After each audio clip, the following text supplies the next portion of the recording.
make the dangerous journey out of Eritrea. The United Nations says forced labor and detention without trial are common. I was put in a shipping container with 10 other men. I was there for 2 years. For the first time in around a decade, BBC News has been allowed into the country.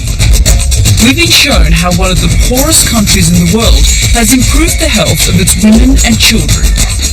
As a small country with limited resources, that's where our priorities have gone.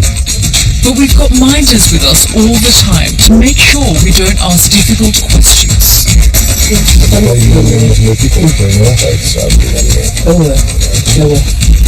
Will we get a glimpse of what life is really like inside Eritrea and why so many young Eritreans will risk everything to leave the country?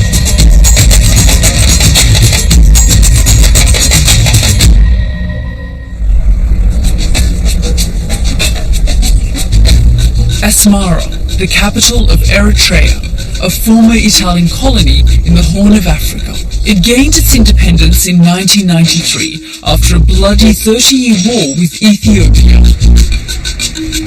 Today, though the city retains some of the elegance of its heyday in the 1930s, with its modernist buildings and broad boulevards, it's now an isolated country with a dismal record of human rights abuses, and it's been described as the North Korea of Africa.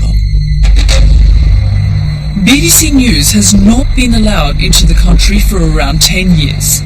Until now. We're here to report on Eritrea's healthcare system, and everywhere we go, we'll be accompanied by this team of doctors and a government minder. We arrived in the early hours of the morning, and we're just on our way to a health centre where we're meeting some social workers. We've had a bit of a briefing from the Ministry of Health. About a half-hour drive outside the capital is the Imbado Health Clinic. When we arrive, our minder begins to make notes of who we speak to and what they say. We're being shown how Eritrea has met 3 of its Millennium Development Goals, targets set 15 years ago by the UN for all developing countries. Now it's 98%, actually 100%. So it's doing very well. 2014. The UN says Eritrea has improved its maternal health, lowered child mortality, and reduced diseases like HIV/AIDS and malaria. We're taken on a carefully planned tour of the best in Eritrean healthcare, starting at this clinic. Hello. Which sends out social workers to advise new mothers in their own homes.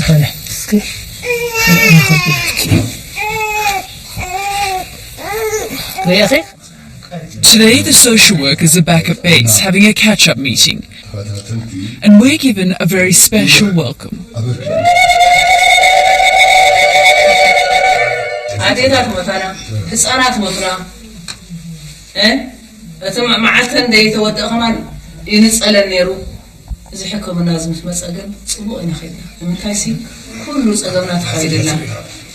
And this doesn't just save their lives, because while they're in hospital, mothers can be given health information, and the UN says the country is now polio-free and measles has almost been eradicated.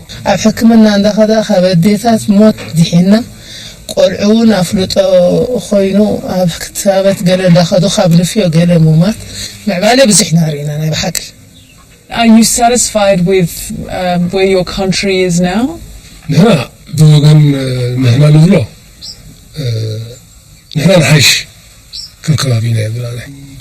the minders are listening nearby, these health workers do seem genuinely patriotic.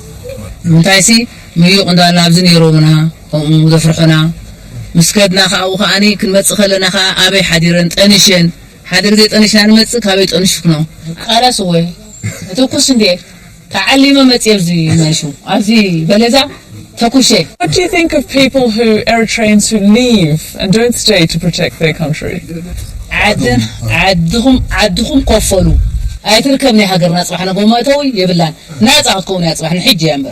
This kind of patriotism is common amongst the older generation who fought so hard for their independence.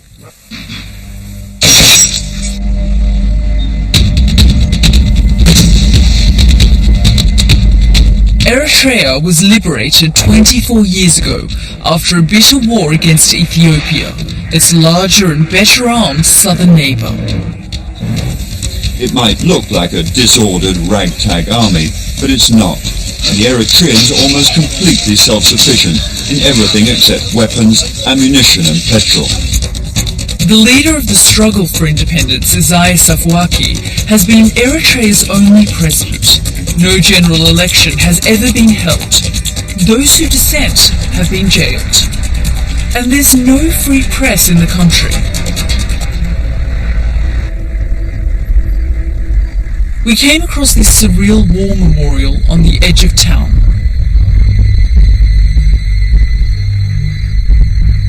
This country is not even a quarter of a century old, and these tanks are a reminder of 30 years of battle and the struggle for independence from Ethiopia. But it's not just old tanks and jeeps we see.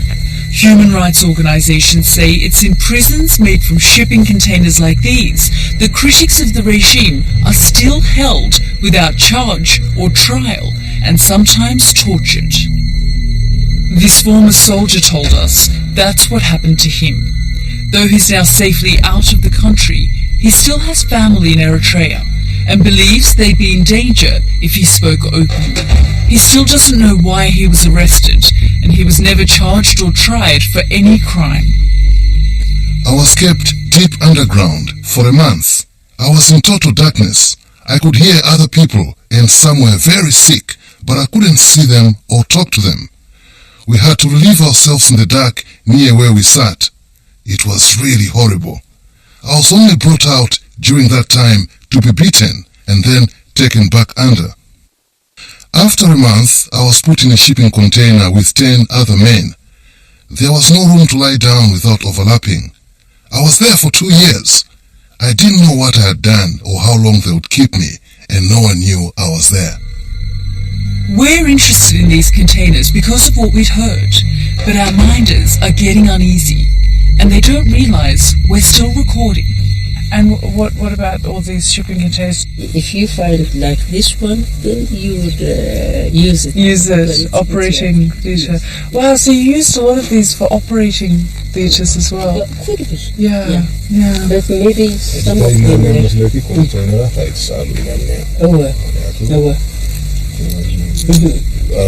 بزح ولا حطنا عين دليل رحنتي نايم تاريخ نايم الناس نايم هو كاب أطم عراقية لما The minders are clearly trying to divert our attention away from the shipping containers. Old train, yeah. As the days have gone by, our entourage and the minders have become very relaxed and friendly around us. But there is this sense that there is only so much you can talk to them about. There is only so many questions you can ask before they start to feel quite uncomfortable. Hello, Mr. Yumani, nice to see you. Yumani Gebreb is a friend of the president and his political advisor. We don't have secret prisons.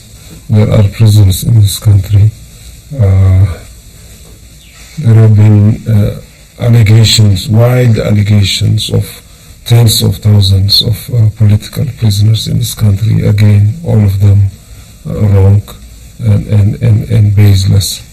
We have had people in detention, starting from the war that we have had in Ethiopia. So no secret prisons, no places of detention and torture? No, there are places of detention, as I said. On torture, we're against torture. What do you think of the accusations of human rights abuses and lack of freedom of expression and freedom of speech in this country? Are there human rights issues in Eritrea? Of course there are. There are human rights issues in all countries in the world. But this is a country that is committed to human rights, and I think our human rights record is a fairly good one. The UN official assigned to investigate claims that arbitrary imprisonment, torture, and human rights abuses are widespread has not been allowed into the country. Our minders are keen for us to continue our tour of the country's hospitals and clinics. We're taken on a nerve-wracking 4-hour drive down hairpin bends to the Red Sea coast. In a small clinic just outside the seaside town of Massawa, we're shown why HIV rates in Eritrea are about 1/10 the regional average. She's giving advice, counseling. What is she telling him? She's causing, now I will do for you HIV test, she's saying. And every pregnant woman is automatically tested. We will wait for 5 to 10 minutes. To find out the result. Find the result, yeah. So today we find out. Now. And they're also doing well in malaria prevention. The UN says for every 1 case in Eritrea, there are on average 13 cases in neighboring countries. Eritrea is one of the poorest countries in the world. The average income is said to be less than $600 a year. Yet, according to the UN, the government has managed to noticeably improve the health of its people. But how has it managed to pay for this? I think it's just a question of priorities. As a small country with limited resources, we believe we can survive, thrive, compete in this difficult neighborhood only if we can build our human resources, and so that's where our priorities have gone. Is she severe? Yeah, severe malnutrition. Because she was repeatedly sick. So what will you give her now? Peanuts. She will continue peanut now. She's been taking peanut. Hi, Christine. Nice to see you. Thanks for coming down. Despite condemning Eritrea for its human rights record, the UN has praised its healthcare successes. In many other African countries, HIV is on the high rise, maternal health and child health. So when we compare, we see that this is a very big achievement. We really commend the work of the people of Eritrea. And the UN says the lack of corruption around health funding has helped the country reach its millennium targets. And we've seen the value for money and accountability. You know, you invest little and you get quite a lot. That capacity to use the few resources they have for good use. I don't know, maybe this they learned from the many years of war to be able to produce so much from so little.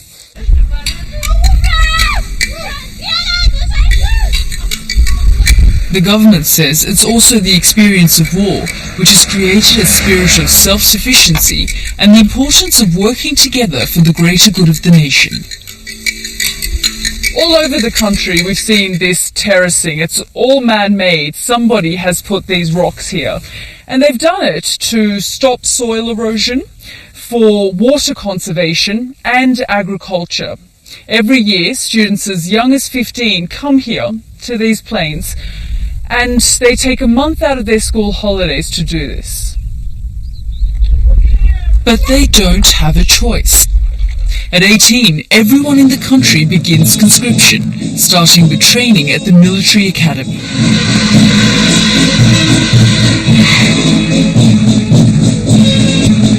This is graduation day, and these people will soon begin national service. They will be assigned military or civilian jobs, which could mean becoming a waiter, a teacher, or even a doctor. They could be working for years on end for little or no pay. National service should last 18 months, but human rights organizations say it could last a person's whole working life.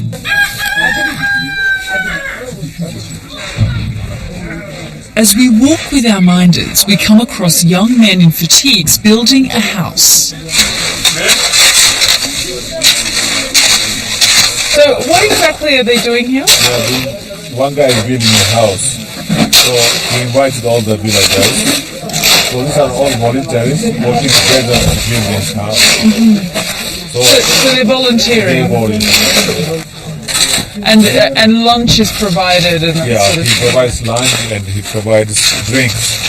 So this is the most difficult part, to clear the foundation. Yes. So he invites everybody. You will not take them. So shall we move now?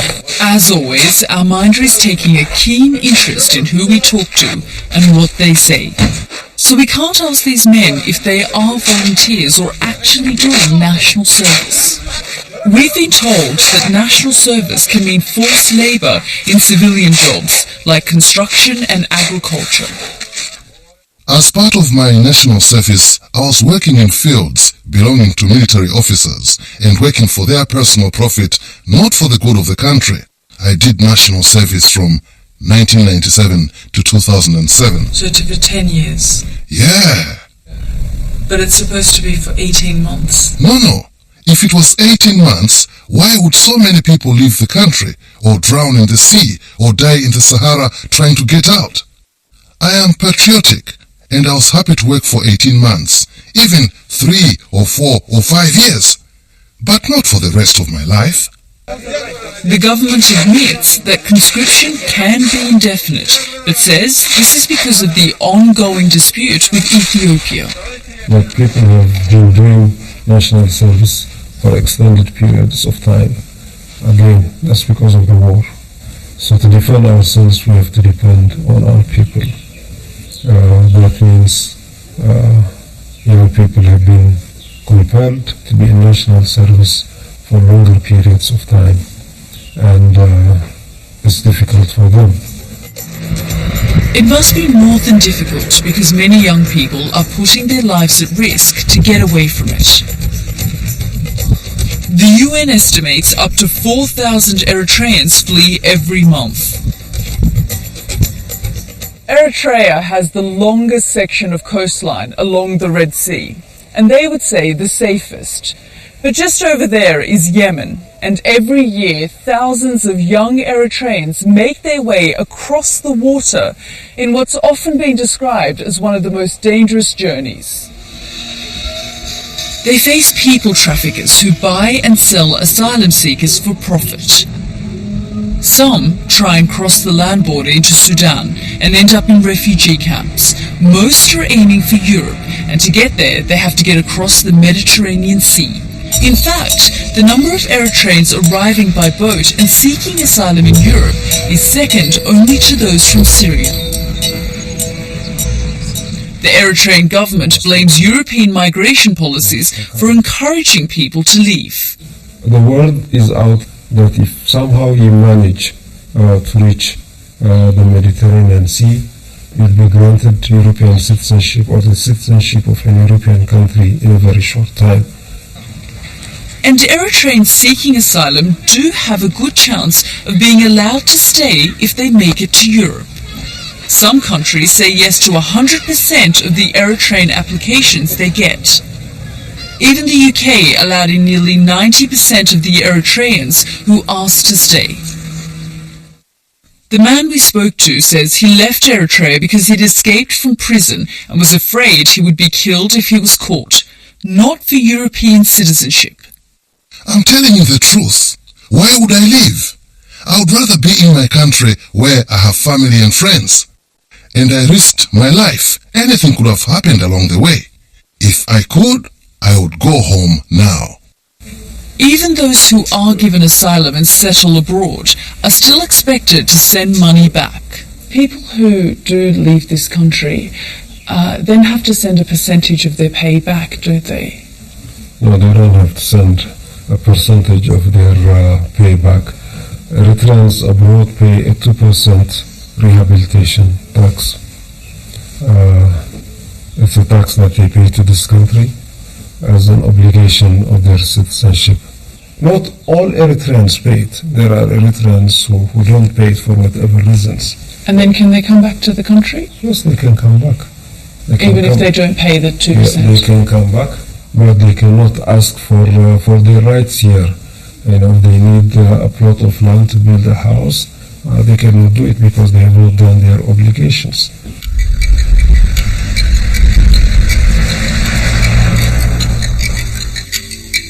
We're in Mandafero, 2 hours drive from Asmara. The minders take us to a showcase hospital. So, this is Gilda from BBC. Great. Thank you. Thanks for having us. Thank you. Thank you. We're told in this hospital, like everywhere else in Eritrea, medical care is almost free, just a small fee for treatment and drugs. But if you genuinely can't afford even that, the doctors tell us, you pay nothing. We're shown a ward where pregnant women who may be at risk during childbirth stay for weeks or even months before their baby is born. And if the child is premature, they can both stay till the baby is well enough to go home. We've just come to the fistula ward. This is the main centre, so women from all over the country come here to be treated. Fistula is a serious and debilitating condition, and the operation to fix it can be complicated. If this doesn't work the first time round, what happens? Well, I will keep her until she's cured here. We don't discharge unless they are cured. During our time in Eritrea, we're taken to numerous clinics and hospitals because the story the government wants us to tell is of a country succeeding in improving the health of some of its most vulnerable citizens. We've had a very carefully choreographed tour of this hospital. It's a very good story. It's a very good, positive news story. But everyone we seem to be meeting are handpicked by the government officials, and our minders, they're with us at all times. On our last day in Eritrea, one of our team was able to wander around without the minder. He tried to speak to 37 people, but they all declined.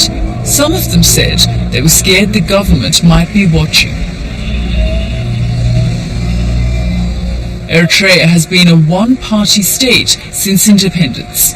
Tight state control has forced through improvements in health, but the government says democracy isn't a priority. You've promised elections since '93. Why hasn't that happened? Because of developments that took place very soon after our independence, the war that we faced with Ethiopia, and the continued conflict that we have had since then. Don't you have faith in your people that if you held elections that they would make the right choices? We have had regional elections. We will have national elections. When will you have national elections? Again, when the time comes, we'll do it. But this fixation on elections, I think is wrong, and I think it's creating problems for Africa. What we're doing is, we're creating excuses, for governments that are completely unrepresentative of their people and their societies. It's clear elections aren't imminent and the state is not about to loosen its grip. That's why despite better healthcare, every month thousands of Eritreans risk their lives to leave their country.